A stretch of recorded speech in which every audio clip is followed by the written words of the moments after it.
മധ്യവേനൽ അവധി അവസാനിക്കാൻ ഇനി ദിവസങ്ങൾ മാത്രം ശേഷിക്കെ വിനോദസഞ്ചാര കേന്ദ്രങ്ങളിൽ സന്ദർശകരുടെ തിരക്ക് വർദ്ധിക്കുന്നു. വാഗമൺ അടക്കമുള്ള ടൂറിസം മേഖലയ്ക്ക് ഉണർവ്. മെയ് ആദ്യവാരം മുതൽ വാഗമണിൽ സഞ്ചാരികളുടെ വൻ തിരക്കാണ് അനുഭവപ്പെടുന്നത്.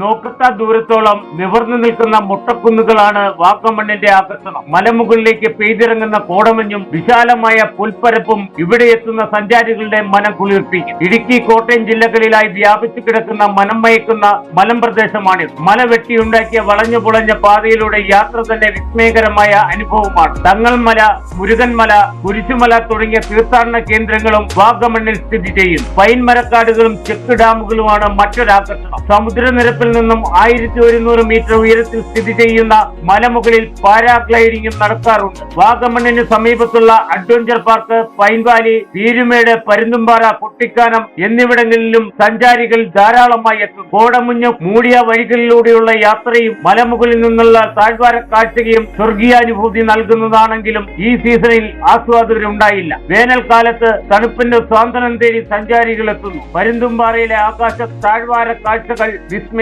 വിസ്മരിക്കാനാകാത്ത ചിത്രങ്ങളും വീഡിയോയും ലഭിക്കുന്ന ഇടങ്ങളാണ് ഇവിടെയെല്ലാം.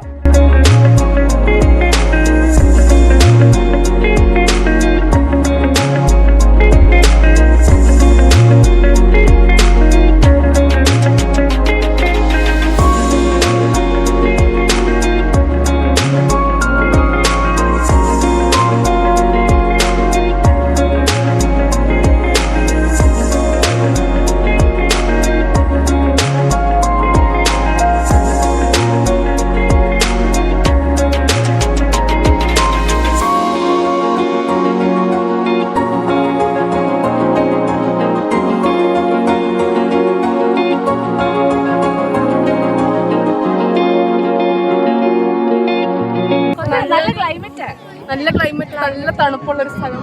ഇഷ്ടപ്പെട്ടു. നല്ല രസം കാണാൻ. ഭയങ്കര മനസ്സിലൊരു സുഖം തന്നെ സ്ഥലം. സ്ട്രെസ്സൊക്കെ മാറാനായിട്ടുള്ള നല്ലൊരു പച്ചപ്പ് സ്ഥലം.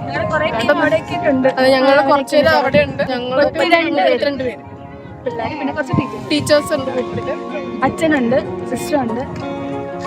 കുട്ടിക്കാനത്തെയും പീരുമേട്ടിലെയും തേയിലത്തോട്ടങ്ങൾക്കിടയിലെ ഹോം സ്റ്റേകളിലും റിസോർട്ടുകളിലും അന്തിയുറങ്ങാൻ വിദേശികളടക്കം നൂറുകണക്കിന് സഞ്ചാരികളാണ് എത്തിയിരുന്നത്. എന്നാൽ കാലാവസ്ഥയും മറ്റു പല ഘടകങ്ങളും കാരണം മധ്യവേനൽ അവധിക്കാലത്തിന്റെ തുടക്കത്തിൽ ആളുകൾ എത്തിയില്ല. വിനോദസഞ്ചാരികളെ ആശ്രയിച്ച് ജീവിക്കുന്ന വ്യാപാരികളെയും പ്രതിസന്ധിയിലാക്കി. എന്നാൽ മെയ് ആദ്യവാരം വാഗമൺ ഉണർന്നു തുടങ്ങി. എന്നാൽ കഴിഞ്ഞ വർഷത്തെ അപേക്ഷിച്ച് അത്ര തിരക്ക് ഉണ്ടാകുന്നില്ല. ഇത് വാഗമണ്ണിനെ പ്രതികൂലമായി ബാധിക്കുകയും ചെയ്യും. Idukki vision news, Vagamon.